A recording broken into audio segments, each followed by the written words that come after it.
I was contacted by these guys here. They're called Yottamaster, and they asked me if I wanted to review one of their units, and this one here is actually really cool to me. So it's a USB-C dock, and if you've watched my channel, you know that I really like USB-C docks. I have tablets and things like that, and I have the Surface Go laptop that I use all the time. It has a charging port here and the USB-A, so I'm very limited on what I can use with this. I also have things like the ROG Ally beside me here. So I use a lot of devices that don't have very many ports whatsoever. And this one here is even cooler to me because it has a built-in M.2 NVMe slot inside of it. So you can hook up, this for a standard USB hub, so you can plug it into, your ROG Ally, your Steam Deck, your Microsoft Surface, your MacBook, whatever.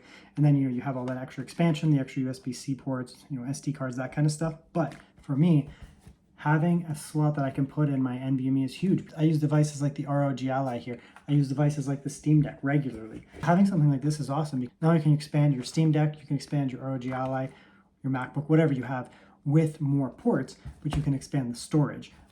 Okay, so let's do just a quick unboxing here. Okay, so you get a little bit of literature here. So you get this nice little carrying case. This is actually cool. Look at that. I mean, you can use this for other stuff too. Look at all this cool stuff. You can put your SD cards in there, your wires. So you get your USB-C. This is a nice USB-C cable. It'll be a data-rich cable, so it'll supply power. 10 gigabit you can see there. Perfect. And of course, it'll supply power as well. So we'll put that in there for now. Here's the device. So in terms of the form factor, it's not a super thin device, but it has a built-in NVMe as well. So it's a dock plus NVMe. So I don't want it to be tiny, but it's not as big as some of those desktop docks. I've reviewed desktop USB docks with NVMe's. You can see them on my channel, and they're typically bigger. They're like a big unit you set up, you put over here or something like that. It's a big unit. You plug it into the wall, and it's a permanent solution. You just leave it there. This one, of course, you could. You could set this up in a place like that on your desk, leave it permanently, but it's also portable. Like, it's very handheld. It's not heavy, even though the build quality feels good. Hard plastic bottom with rubber feet, so it's not going to slide around. Like I said, if you're setting it up permanently on your desk, you're not going to want this thing falling off the back of your desk when you plug things in. So it has those rubber feet on the bottom. Hard plastic. Some maybe ventilation, either decoration or ventilation there, we'll see. Nothing on that side. Oh, there's tons of ports on this thing. Okay. All right, so so we have SD card here. Micro SD card, TF, USB-A 5 gigabit, so that's going to be 500 megabytes a second or so if you're using like a SSD, external SSD. Same with that one, so that's good. 10 gigabit port, so that's your fast one. So if you want to plug in another port, like if you have another NVMe enclosure, you could plug that into there and get another one, so you can get more and more and more storage here. RJ45 Ethernet, I will test that, make sure that works. HDMI, I will test that, make sure that works. Another port, 5 gigabit, PC in, so this is going to go to your computer, and then this goes into your charging port. So it can supply up to 100, you can supply up to 100 watts of power delivery. I have a 100-watt USB-C, so I'm going to put a 100-watt USB-C into there. This is going to go into my computer, and then you get access to all these other ports. Very good. And then here's the star of the show, in my opinion. It opens up, and inside we have an NVMe slot. So NVMe slot inside there, nothing fancy on the inside, obviously. It's just meant to work. Multiple connectors, so you have 2230, 2242, I don't know what that one's called, and 2280 full length. So we'll test that out. You get a nice little heatsink on this thing too. This heatsink is worth like $15 Canadian or so on its own. Okay. So these are your little adapters. You go. They send you 3. It's cool. I guess if you change your ports a lot, and they're not rubberized, they're plastic. So I'm gonna light these. I'll show those later. Lots of goodies here. What do we got here? So we have lots of heat shield. Holy smokes! Look at that heat shield. Look at that heat sink there. This is not a cheap heat sink. Like most of these brands just use a big chunk of aluminum. So if you have your hot SSD, you just stick your, you stick your thing on there, and it's just a big chunk of aluminum. And aluminum works. I mean, it'll decrease temperatures, but that has a big chunk of copper in it.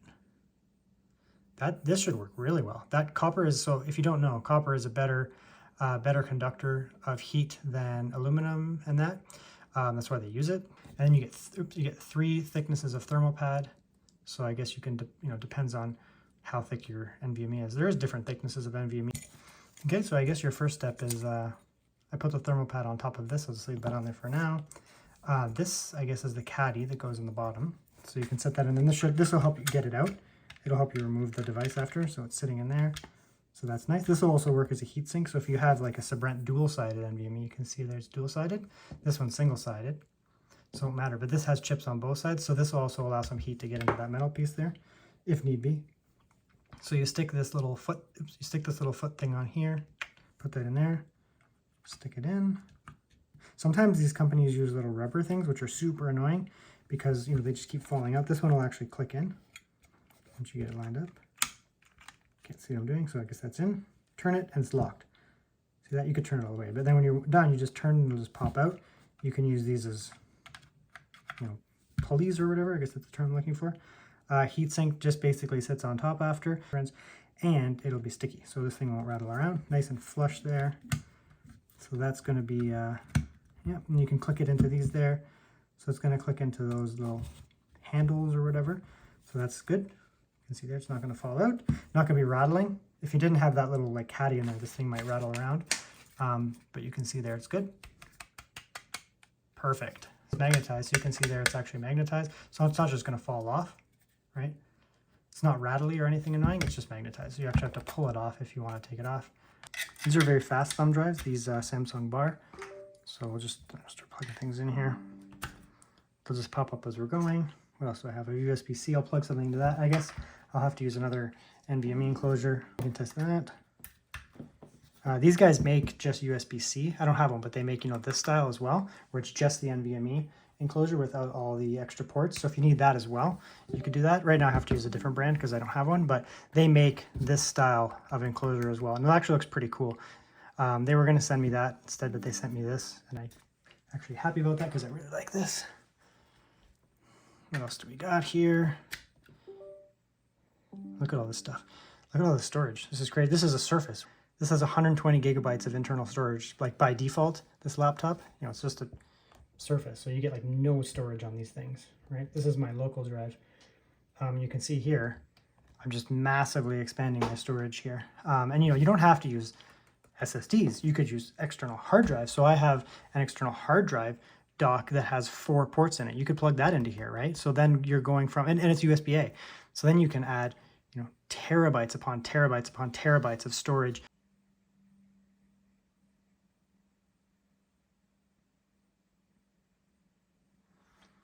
Okay, so now you can see I'm extending the display rather than, obviously, or you'd see that thing popping up. So let's see what we're getting out of this guy here. So 4K, so it's accepting a 4K signal. It's a 4K screen. That is good. And 60 hertz, okay, so that's good, that's very good. So this is supplying 4K 60 hertz. This is a Thunderbolt 4 port. So it's supplying 4K 60 on my screen there. And you can see over here.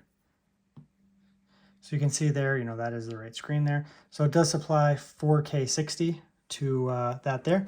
If need be, I can plug that in. So you can take, you know, a tiny little laptop like this and turn it into a workstation by having an external display. This thing doesn't have HDMI, right? It has the stupid Microsoft proprietary thing, a Thunderbolt and USB-A. So what am I going to do, right? I have no ability to do that, right? So you can plug this in, of course. You know, you plug in your this there and you get DisplayPort, but then I'm done. I have a USB-C port, I'm done, I'm finished, right?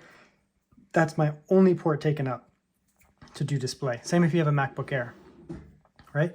So with this one here, you know, I can plug in this here, I can plug in this here, get access to all these ports here, you know, all these USB-A ports, HDMI, and plug that HDMI, you know, all this stuff here, plug all of this in over one port. And because this guy here only has one Thunderbolt port, it doesn't have multiple ports, right? It only has the Thunderbolt here and a USB-A.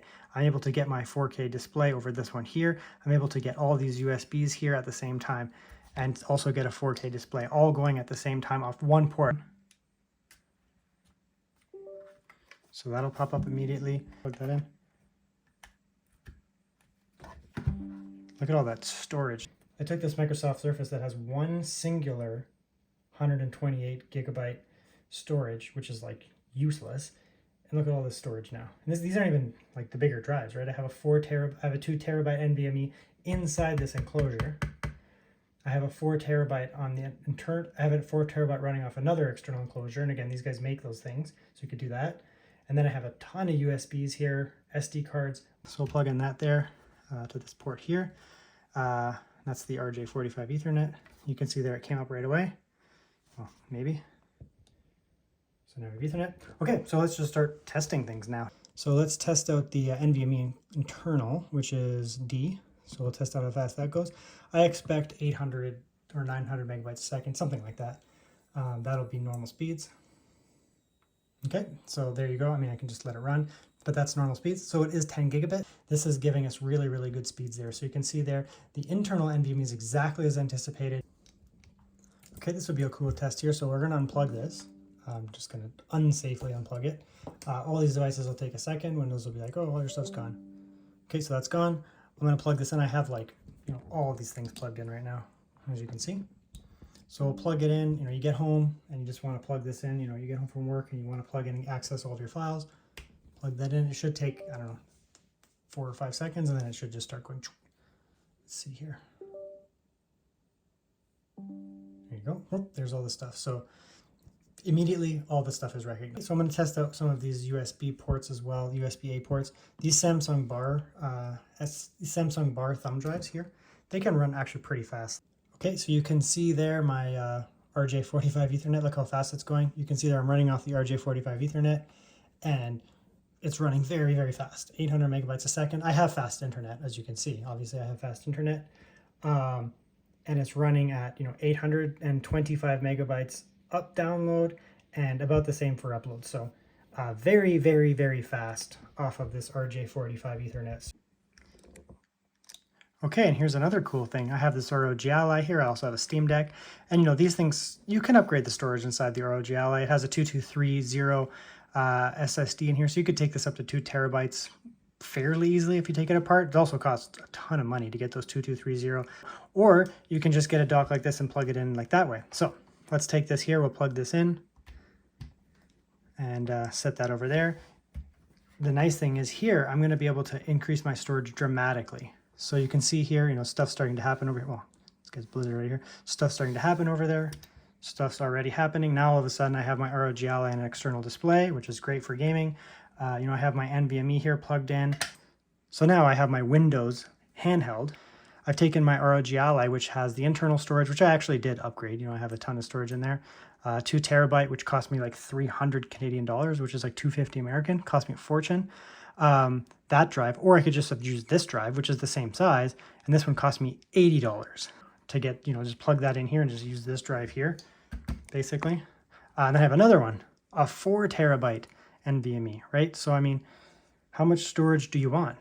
Some of these games on my ROG Ally, they work totally fine on the handheld. So, you have The Witcher, Last of Us, Horizon Zero Dawn. These are perfect games to play on a handheld like that. However, some of these games run much better on a mouse and keyboard. So these type games here, Baldur's Gate 3, Desperados, Jagged Alliance, Civilization, I don't want to play those on a gamepad. I want to play them with a keyboard and mouse. So on a big screen like this. Or you can bring yourself in a gamepad. Use your Xbox controller, hook that up over Bluetooth, or plug it in if it's wired. You can plug in a wired controller and you can play on here. So this dongle is awesome. What's my takeaway on the Yottamaster here? I really like this. Obviously, if you've seen my channel, I love devices like this. I love the fact that it has internal storage, because a lot of these times these things are just dongles, right? Like you just add some ports on it. That's good. I mean, that's nice. You get more ports, but why not also have NVMe storage built in? Like, why not, right? You have fast storage in there. You can store your files on that. You can do your video editing off of that. You can store your games on that and play right off of that. That's great. If you need more storage, plug in another dongle on top of that, so then you're getting even more storage. You get access to all these ports that you get very fast Ethernet. You get HDMI, you get all these USB ports, and you get storage. So, I mean, it's kind of a no-brainer. So I'm very happy with this device. Happy they sent it over. And to be honest, I'm going to be using this on a daily basis.